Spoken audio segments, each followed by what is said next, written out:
اعوذ باللہ من الشیطان الرجیم بسم اللہ الرحمن الرحیم وَإِذْ قَالَ رَبُّكَ لِلْمَلَائِكَةِ إِنِّي جَاعِلٌ فِي الْأَرْضِ خَلِيفَةً قَالُوا وَتَجْعَلُ فِيهَا مَنْ يُفْسِدُ فِيهَا وَيَسْفِكُ الدِّمَاءَ وَنَحْنُ نُسَبِّحُ بِحَمْدِكَ وَنُقَدِّسُ لَكَ قَالَ إِنِّي أَعْلَمُ مَا لَا تَعْلَمُونَ۔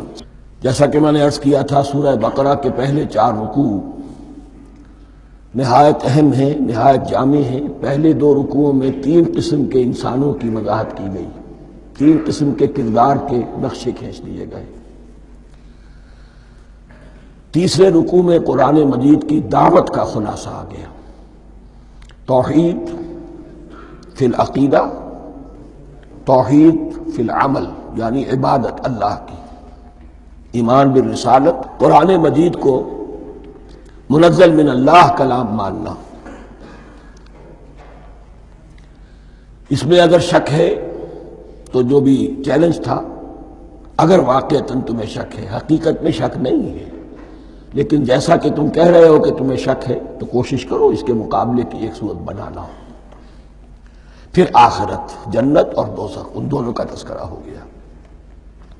پھر ایک خاص مسئلہ جو قرآن مجید کے اسلوب پر اعتراض کی شکل میں آیا کہ اس میں مچھر جیسی حقیر شے کا بھی تذکرہ ہے، اس کی حکمت بیان کر دی گئی کہ تشبیہ اور تمثیل میں ظاہر بات ہے کہ ممثل لہو اور ممثل بہی میں مناسبت چاہیے۔ جس چیز کے لیے تمثیل بیان کی جا رہی ہے، جس شے سے تمثیل بیان کی جا رہی ہے، ان میں مناسبت ہونی چاہیے، اس میں عظیم یا حقیر کا کوئی سوال نہیں۔ پھر یہ بات کہ جن لوگوں کے دلوں میں زیغ ہے، کجی ہے، وہ اس قرآن سے بھی ان کی ضلالت میں، گمراہی میں اضافہ ہوگا۔ جو لوگ طالب حق ہیں ان کو یہ قرآن مجید ہدایت دے گا، اور کن کو اللہ گمراہ کرتا ہے؟ جو سرکش ہے، جو نمبر 1 اللہ سے جو عہد کر کے دنیا میں آئے تھے اس کی خلاف ورزی کر رہے ہیں اور صلہ رحمی کے بجائے قطع رحمی کرتے ہیں۔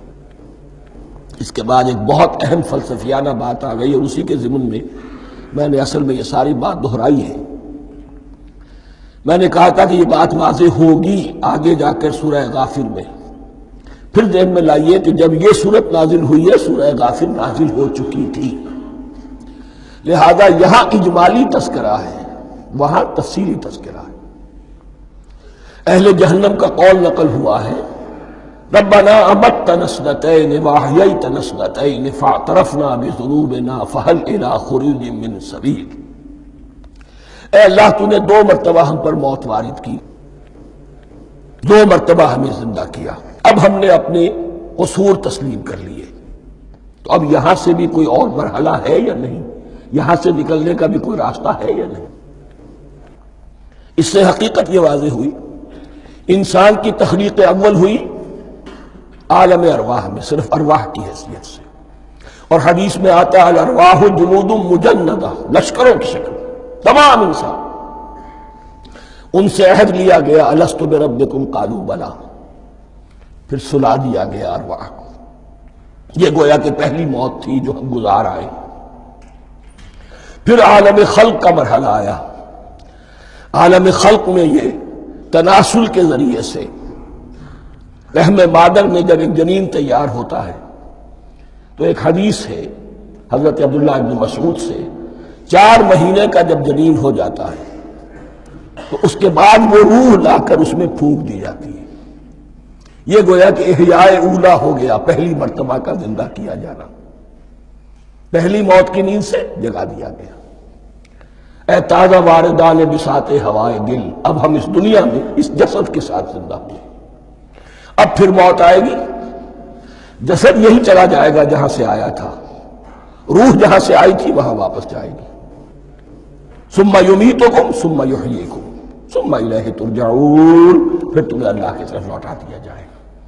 یہ ہے بہت گہرا نقطہ فلسفہ دین کا۔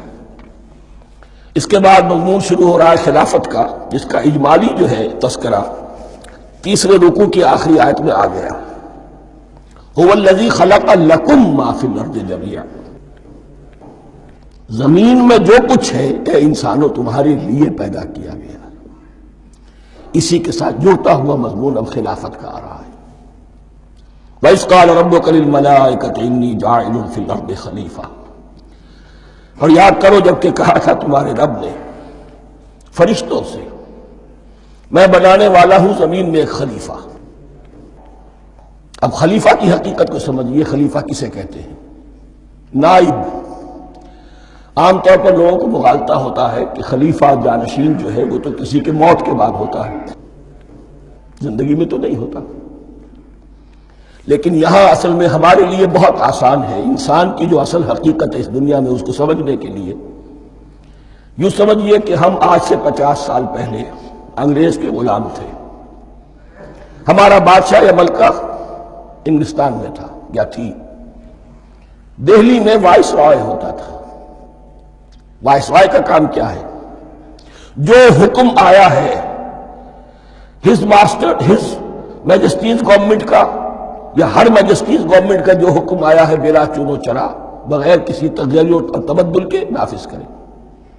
ہاں جہاں کوئی حکم وہاں سے نہیں ہے تو یہاں کے حالات میں بہترین اپنی رائے قائم کرے، غور و فکر کرے یہاں کی مصلحتیں کیا ہے، جو چیز بھی امپائر کی مصلحت میں ہو اس کے مطابق فیصلہ کر سکتا ہے۔ بین ہی یہی رشتہ ہے۔ اللہ ہے لیکن اللہ نے اپنے آپ کو غیب کے پردے میں چھپا لیا ہے۔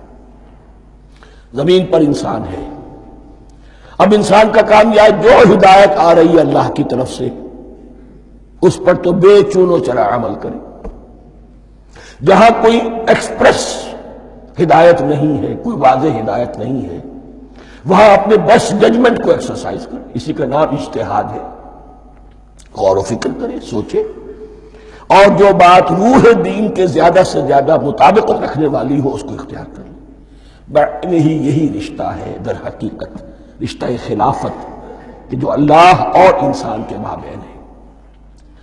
اب یہ جو دی گئی ہے یہ حیثیت تمام انسانوں کو دی گئی ہے، پوٹینشلی ہر انسان اللہ کا خلیفہ ہے، لیکن جو اللہ کا باغی ہو جائے، جو خود حاکمیت کا مدعی ہو گیا، گویا کہ وہ باغی ہے۔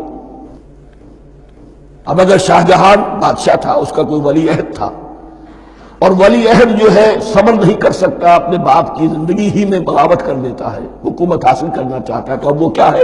واجب القتل ہے۔ جو لوگ بھی حاکمیت کے مدعی ہو گئے، ویسے تو حقیقت واجب القتل ہے، لیکن دنیا میں مہلت دی ہے اللہ نے، یہ دارالامتحان ہے، فوراً قتل نہیں کرتا، فوراً ختم نہیں کرتا۔ وَلَوْلَا كَلِمَةٌ سَبَقَتْ مِن رَبِّكَ إِلَىٰ أَجَلٍ مُّسَمًّى لَقُضِيَ بَيْنَهُمْ، اگر یہ پہلے بات طے نہ ہو چکی ہوتی، ایک وقت معین تک کے لیے انہیں مہلت اللہ نے نہ دی ہوتی تو اللہ فیصلہ چکا دیتا، لیکن مہلت دی ہے۔ لیکن کم سے کم اتنی سزا ملتی ہے کہ اب وہ خلافت کے حق سے محروم کر دی گئے۔ گویا کہ اب خلافت دنیا میں ہوگی خلافت المسلمین، صرف وہی شخص کہ جو اللہ کو مانے اپنا حاکم مطلق، وہ خلافت کا اہل ہے۔ تو یہ چند باتیں خلافت کی اصل حقیقت کے ضمن میں یہیں پر سمجھ لیجیے۔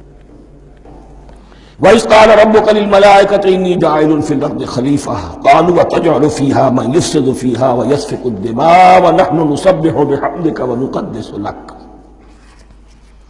اور یاد کرو جب کہ تمہارے رب نے کہا تھا فرشتوں سے کہ میں زمین میں خلیفہ بنانے والا ہوں، تو انہوں نے کہا کہ کیا تو بنائے گا اس میں جو فساد مچائے گا اس میں اور خوریزی کرے گا۔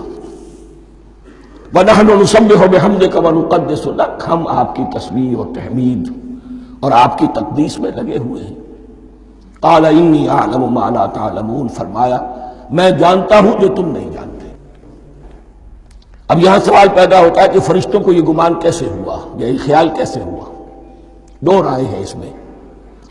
ایک تو یہ کہ انسان کی تخلیق سے پہلے اس دنیا میں جنات تھے، اور انہیں بھی کچھ اللہ نے تھوڑا سا اختیار دیا تھا، اور انہوں نے یہاں فساد مچایا۔ انہی پر قیاس کرتے ہوئے فرشتوں نے سمجھا کہ انسان بھی پھر زمین میں فساد مچائے گا، خوریزی کرے گا۔ ایک دوسری اصولی بات یہ کہی گئی ہے کہ خلافت کا لفظ جب استعمال ہوا تو اس کے معنی ہے کہ کوئی نہ کوئی اختیار بھی ملے گا۔ جنات کے بارے میں خلافت کا لفظ کہیں نہیں آیا، انسان کے بارے میں آ رہا ہے۔ خلیفہ بالکل بے اختیار نہیں ہوتا، جیسا کہ میں نے عرض کیا، جہاں واضح حکم ہے تو اس کی تو تنفیذ، یہاں نہیں ہے وہاں اپنی رائے سے جتنا بھی بہتر سے بہتر سوچ سکتا ہو انسان رائے قائم کرے۔ یہ اختیار جو ہے، ظاہر بات ہے جہاں اختیار ہوگا صحیح استعمال ہونے کا بھی امکان ہے، غلط استعمال ہونے کا بھی امکان ہے۔ اختیار تو بلکہ یہ کہ آپ کا پولیٹیکل سائنس کا تو ایکسیم یہ ہے، authority turns to corrupt and absolute authority corrupts absolutely۔ تو ٹینڈنسی کرپشن کی ہوتی ہے اختیار کے اندر، اس بنا پر انہوں نے قیاس کیا کہ اس میں فساد ہوگا، خوریزی ہوگی۔ اللہ تعالیٰ نے فرمایا اپنی حکمتوں سے میں خود واقف ہوں، میں کیوں بنا رہا ہوں یہ میں جانتا ہوں، تم نہیں جانتے۔ صدق اللہ العظیم۔